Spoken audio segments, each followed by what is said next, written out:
இடத்தை சமாளித்துக் கொள்வதற்காக ஏற்பாடுகளை செய்துவிட்டு நாங்கள் அந்த இடத்தை அந்த நேரத்தை நாங்கள் வேற வேலைக்கு பாவிப்பது இது அநியாயம். அநியாயம் மேலான சோழர்களே, பெரியவர்களே. அந்த இடத்திலே இருக்கக்கூடிய சாமான்கள், அந்த இடத்தில் எந்த இடத்திலே தொழில் செய்து கொண்டிருக்கின்றோமோ அந்த இடத்திலே வைக்கப்பட்ட அந்த ஆபீஸுடைய வேலை வெற்றிக்காக வைக்கப்பட்ட அது டெலிபோனாக இருக்கலாம் அல்லது வேற ஏனைய சாமான்களாக இருக்கலாம். அது ஆபீஸ் யூஸுக்காக வைக்கப்பட்டிருக்கிறது, ஆபீஸுடைய தேவைக்காக வைக்கப்பட்டிருக்கிறது. அதை அனுமதி இல்லாமல் உரியவர்கள், அதுக்கு சொந்தக்காரர்கள் யாரோ அவர்களுடைய அனுமதி இல்லாமல் அதை நாங்கள் பாவிப்பதற்கு எங்களுக்கு அனுமதி கிடையாது. ஆபீஸ்ல இருக்கிறோம், எங்களுடைய தொழில் செய்யக்கூடிய இடங்கள்ல இருக்கிறோம், அந்த இடத்துல இருந்து கொண்டு அந்த நேரத்தை வேறொரு வேலைக்கு நாங்கள் பாவிக்க கூடாது. எங்களுடைய சொந்த தேவைகளுக்கு நாங்கள் போனை எடுத்து பேசிக்கொண்டே இருக்கின்றோம். அந்த நேரத்தில் வேலைகள் பாழாகிவிட்டால் அதற்கு பொறுப்புதாரிகள் அந்த இடத்திலே அது அநியாயம் செய்ததாக கருதப்படும். மேலான கண்ணியமான சகோதரர்களே, பெரியவர்களே, இதே போன்று இதை சொல்லுவதென்றால் சொல்லிக்கொண்டே போகலாம். இதே போல பெரிய அங்க இருக்கக்கூடிய சாமான்களை நாங்கள் வீட்டுக்கு எடுத்து செல்வது, அந்த சாமான்களை எங்களோட சொந்த பாவினைகளுக்கு பாவிப்பது, இதெல்லாம் அநியாயம் தான். அநியாயம் என்றது மற்றவருடைய காணியை பிடிப்பது மாத்திரமல்ல, அதுவும் அநியாயம் தான். இதே போல விஷயங்களுக்கு மாற்றமாக நடப்பதும் அநியாயம் தான். மேலான கண்ணியமான சகோதரர்களே, பெரியவர்களே, அதே போல கூலிக்கு இருக்கக்கூடியவர்கள் யாருடைய வீட்டிலே கூலிக்கு இருக்கின்றார்களோ அவர்கள் அந்த வீட்டு சொந்தக்காரர் எப்பொழுது கேட்பாரோ அதை அவரிடத்தில் ஒப்படைக்க வேண்டும். கடை செய்யக்கூடிய கூலிக்கு எடுத்திருக்கக்கூடியவர்கள் அந்த கடை அதற்கு சொந்தக்காரர் யாரோ அவர் எந்த நேரத்தில் அதை கேட்பாரோ அது அந்த நேரத்தில் அவருக்கு ஒப்படைக்கப்பட வேண்டும். நாங்க உங்களிடத்துல எடுக்க இல்ல, உங்களோட பெற்றோர்கிட்ட உங்களோட வாப்பா கிட்ட தான் எடுத்தோம், உங்களோட தந்தை இடத்துல தான் எடுத்தோம், அதனால எங்களுக்கு தர முடியாது, நாங்கெல்லாம் பழைய ஆட்கள் என்ற கருத்துக்களை சொல்லி யாரும் அதை சொந்தமாக்கி கொள்ள இயலாது. 1000 வருஷம் கூலிக்கு இருந்தாலும் கூட சொந்தக்காரர் உரியவர்கள் அதை கேட்டால் அது நிச்சயமாக திருப்பி கொடுக்கப்பட வேண்டும். அதற்காக நாங்க டாக்ஸ் பண்ணுவது 10 லட்சம் தந்தா தான் போவோம், 25 லட்சம் தந்தா தான் போவோம் என்று கேட்பது, வற்புறுத்தி எடுப்பது அநியாயம். அந்த பணம் ஹலாலாக இருக்க முடியாது. மேலான சகோதரர்களே, அந்த பணம் ஹலாலாக இருக்க முடியாது. அவர் சந்தோஷமாக தருகிறார் என்றால் நீங்க இவ்வளவு காலம் இந்த வீட்டில் இருந்திருக்கிறீங்க, இவ்வளவு காலம் இந்த கடையில் இருந்திருக்கிறீங்க, அதனால நீங்க இப்ப வெளியே போறீங்க, உங்களுக்கும் ஏதாவது ஏற்பாடுகள் தேவை, அதனால சந்தோஷமாக இதை எடுத்துக்கோங்க என்று சொன்னா சந்தோஷம் எடுக்கலாம், எந்த தடையும் இல்லை. அப்படி கொடுக்க இல்லைன்னா அதை பிடிச்சு கொண்டிருக்கிறது, அதுக்காக வழக்கு பேசுறது, அதுக்காக நேர காலங்களை நாசமாக்குறது பெரிய அநியாயம். இதுக்கெல்லாம் அநியாயம் என்று தான் சொல்லப்படும். மேலான கண்ணியமான சகோதரர்களே, பெரியவர்களே, அதிலேயும் பள்ளிவாசல்கள் ஏனைய பொது சொத்துக்களை சொந்தமாக்கிக் கொள்வது எவ்வளவு பெரிய அநியாயம். அல்லாஹ் ரசூலோட சம்பந்தப்பட்ட இடங்கள், அந்த இடங்களை சொந்தமாக்கிக் கொள்வது எவ்வளவு பெரிய அநியாயம். மேலான கண்ணியமான சகோதரர்களே, பெரியவர்களே, பொது சொத்துக்களுடைய விஷயத்துல அல்லாஹ்வை பயந்து நடக்க வேண்டும்.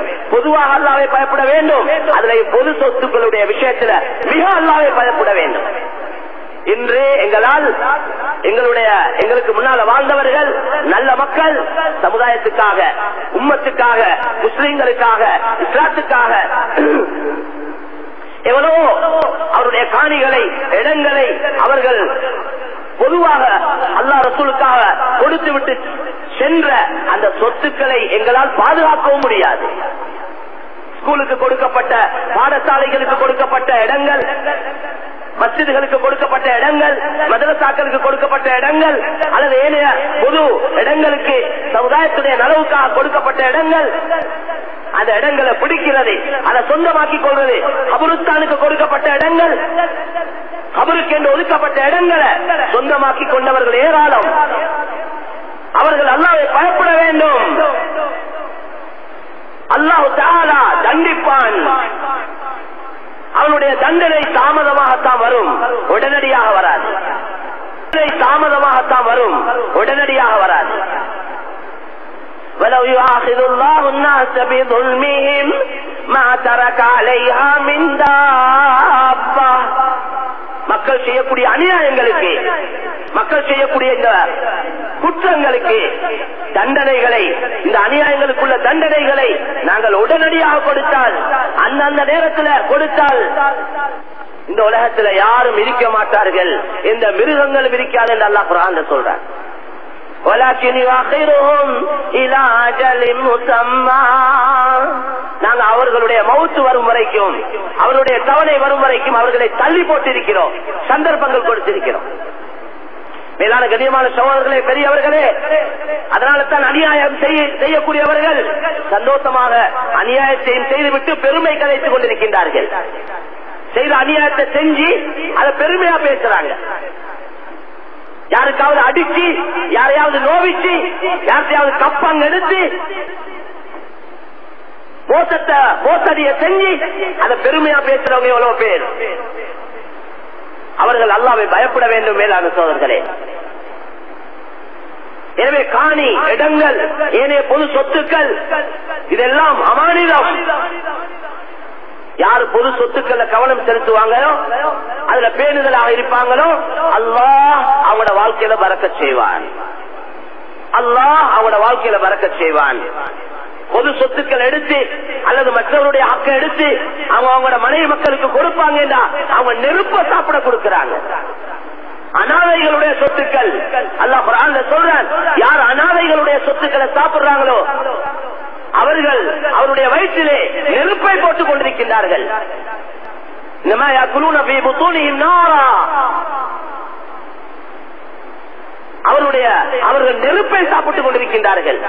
அமானிதம், அனாதை இல்லங்கள், இந்த ஆர்ஃபனேஜ்கள் இதெல்லாம் மிச்சம் அதிகமா நாங்க எல்லோரும் அல்லாஹ்வை பயந்து நடக்கணும். மேலான சகோதரர்களே, குடும்பத்துல யாராவது மௌத்தாகிட்டாங்கன்னா குடும்ப தலைவர்கள், குடும்பத்துக்கு பொறுப்பா இருக்கிறவங்க, அவங்களோட சொத்துக்கள், அவங்களோட இடங்கள், அவங்களோட வீடு வாசல்கள், அவங்களோட தொழில் வியாபாரங்கள், அந்த பிள்ளைகளுக்கு, அந்த மனைவி மக்களுக்கு சரியான முறையில, எந்த அநியாயமும் இல்லாத முறையில சரியாக அது அவங்களுக்கு ஒப்படைக்கப்படும். இல்லையா நாங்க அந்த பணங்கள் எடுத்து, அந்த சொத்துக்கள் எடுத்து எங்களோட மனைவி மக்களுக்கு நாங்க கொடுப்போம். அதை விட நல்ல மண்ணை சாப்பிட கொடுக்கிறது. ஹதீஸ்ல வந்திருக்குது, ஹராத்தை சாப்பிடறதை விட மண்ணை சாப்பிடுறது நல்ல என்று நபி ஸல்லல்லாஹு அலைஹி வஸல்லம் சொன்னாங்க. எனவே மேலான சகோதரர்களே, பெரியவர்களே, ஹதீஸ்ல வந்திருக்குது, மக்கள் உங்களுக்கு சொந்தமான ஒரு இடம், அது ஒரு ஷான் அளவு, அந்த இடத்தை நாங்க பிடித்தால், யாராவது பிடிப்பாங்கன்னு சொன்னா கியாமத்துடைய நாளே 7 பூமி வரைக்கும் அந்த இடத்தை எடுத்து அவருடைய களத்தில மாலையாக போடப்படும் என்பதாக ரசூல் ஸல்லல்லாஹு அலைஹி வஸல்லம் சொன்னார். கியாமத்துடைய நாளையில முழு மனித சமுதாயத்துக்கு முன்னால ஆதம் அலைஹிஸ்ஸலாத்துல இருந்து இந்த உலகத்துக்கு எந்த மனிதன் கடைசியாக வர போறாரோ அது அவர் வரைக்கும் அவ்வளவு பேரையும் யௌம யஜ்மஉன் நாஸ லியௌமின் லா ரைப ஃபீஹ், அல்லாஹ் குர்ஆன்ல சொல்றான், அந்த நாளையில, அந்த கியாமத்துடைய நாளையில முழு மனித சமுதாயத்தை ஒன்று கூட்டுவோம். அந்த விஷயத்துல எந்த விதமான சந்தேகமும் கிடையாது. மேலான சகோதரர்களே, அவ்வளவு மனித சமுதாயத்துக்கு முன்னால இவர் இந்த காணியை சுமந்து கொண்டு வருவார்.